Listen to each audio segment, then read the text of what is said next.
नमस्कार दोस्तों। अब यहाँ कुछ पाकिस्तानी बता रहे हैं कि पहले हम इंडिया के सामने खड़े होकर बात करते थे तो पहले सिचुएशन अलग थी, लेकिन अब सिचुएशन ऐसी है कि हम इंडिया के सामने लेटे हुए हैं और उस तरीके से लेटे हुए हैं कि हमारी सिचुएशन बहुत ही ख़राब है और इस मौके का पूरा फ़ायदा उठाएगा भारत, या फिर कहे कि इस मौके का पूरा फ़ायदा उठाएगा मोदी। यहाँ पर कहना उनका ये है कि जिस टाइप की सिचुएशन पाकिस्तान की हो गई है, आने वाले दिनों में कोई ना कोई न्यूज़ ऐसी आएगी जिससे पता चलेगा कि भाई इंडिया ने इतना बड़ा कांड कर दिया है पाकिस्तान का, और हो सकता है कि टुकड़ों में बिखेरने की भी बात हो।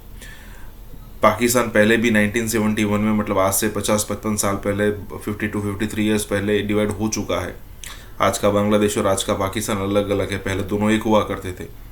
कहने का मतलब यही है कि पाकिस्तान को हर तरफ से घेर रखा है, चाहे अफगानिस्तान हो चाहे ईरान हो, एक तरफ इंडिया है। और अगर मान लो सिचुएशन यहाँ पर विपरीत होती है तो पाकिस्तान को चाइना बचाने नहीं आने वाला। यहाँ पर यही बात हो रही है। इसी के साथ ही वीडियो शुरू करते हैं। निगरान वजीर आजम ने एक तहलका खेज बयान दिया है। उन्होंने कहा है कि पाकिस्तान की सरहदें जो हिंदुस्तान और अफगानिस्तान के साथ लगती हैं, वहाँ पे सूरत हाल काफ़ी अलार्मिंग है। आप सारे लोग जानते हैं कि पाकिस्तान के मौजूदा हालात इस तरह के हैं कि पाकिस्तान अगर पहले उनके सामने आंखें निकाल के खड़ा होता था तो पाकिस्तान की सूरत हाल इस तरह की, अगर पाकिस्तान बैठा हुआ है तो आज पाकिस्तान लेटा हुआ है।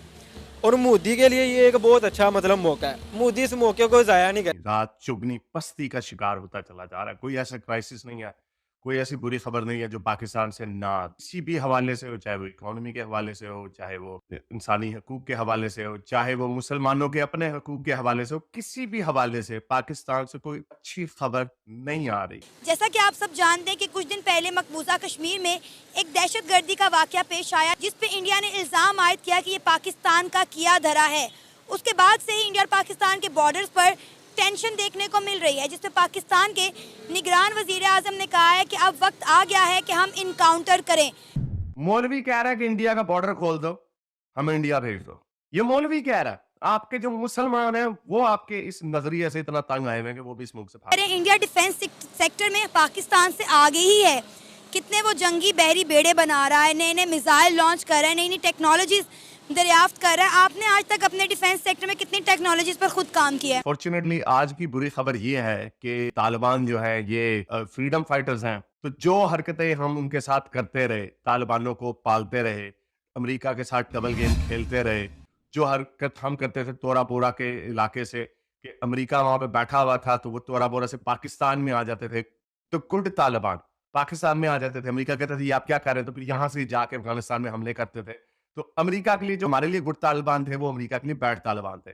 कन्वर्सली जो हमारे लिए बैड तालिबान है, टीटीपी वाले, वो अब अफगानिस्तान में जाते हैं, वहां से मुसल्ला होके पाकिस्तान में आते हैं और चढ़ाई कर देते हैं, लोगों को मार मूर देते हैं। और अब क्या हुआ है कि इन्होंने, क्योंकि स्मगलिंग बहुत ज्यादा हुई हुई है पाकिस्तान में, जो हमारे आर्मी चीफ है, क्योंकि जाहिर बात है पॉलिटिकल लीडरशिप इस मुल्क में है ही नहीं, उसको चलने नहीं दिया जाता, तो जो केयर टेकर का मतलब है कठपुतली हुकूमत जो है, उसके पीछे जो हमारे असल ताकत का चश्मा है वो हमारे हाफिज साहब है। और वो स्पेशल इंटरेस्ट ले रहे हैं कि हमने रुपए की जो गिरती हुई कीमत है इसको स्टेबलाइज करना है, और उसको स्टेबलाइज करने का सबसे बड़ा तरीका ये है कि जो अफगानिस्तान से जो स्मगलिंग होती है उसको रोका जाए। तो इन्होंने सारा बॉर्डर जो है क्लोज ऑफ कर दिया हुआ। तोरखम के ऊपर उन्होंने, अफगानियों ने, तालिबानों ने गुस्से में आके एक चेक पोस्ट बना दी कि अब हम यहाँ से हमले करेंगे। तो ऑब्वियसली इन्होंने मीटिंग की, वो मीटिंग कामयाब नहीं हुई।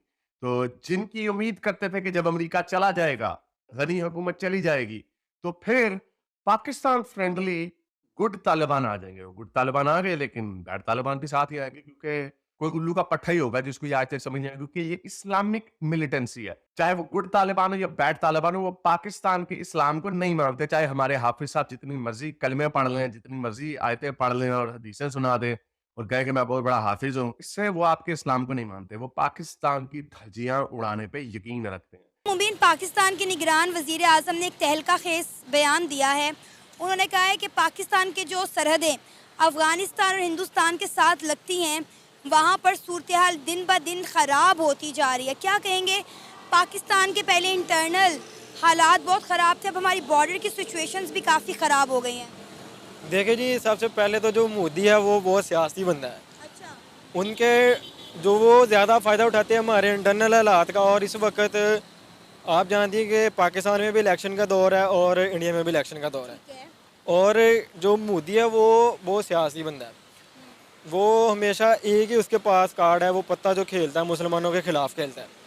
और जब इलेक्शन के दिन होते हैं तो वो उसको एक मतलब क्लू चाहिए, ये एक उसको पॉइंट चाहिए होगा जिस पे वो पाकिस्तान के ऊपर आके मतलब बात कर सके, पाकिस्तान को वो जो है ना अपना उसके ऊपर चढ़ाई कर सके। और इस वक्त आप सारे लोग जानते हैं कि पाकिस्तान के मौजूदा हालात इस तरह के हैं कि पाकिस्तान अगर पहले उनके सामने आंखें निकाल के खड़ा होता था तो पाकिस्तान की सूरत हाल इस तरह की, अगर पाकिस्तान बैठा हुआ है तो आज पाकिस्तान लेटा हुआ है।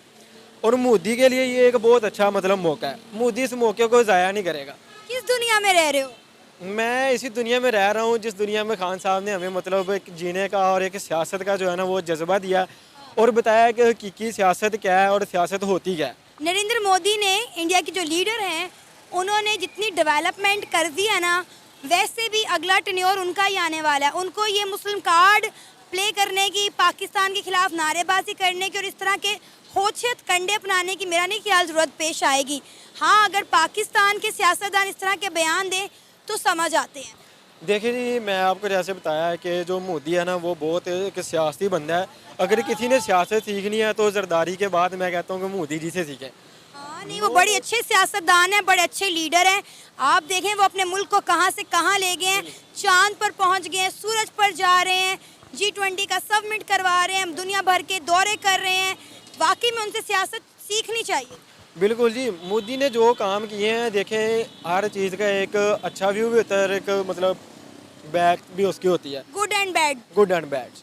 और नो डाउट कि उसने अच्छे काम करवाए हैं, डेवलपमेंट करवाई है और उसी की बेस के ऊपर अगर पहले वो एक मज़हब की बुनियाद पर या पाकिस्तान मुखालफ प्रोपोगंडा इस्तेमाल करके वोट लेता था ना, उसको पता है कि अब यूथ में और अब नौजवानों में वो सलाहियत आ गई है कि वो सच को और झूठ को मतलब पहचान सकते हैं।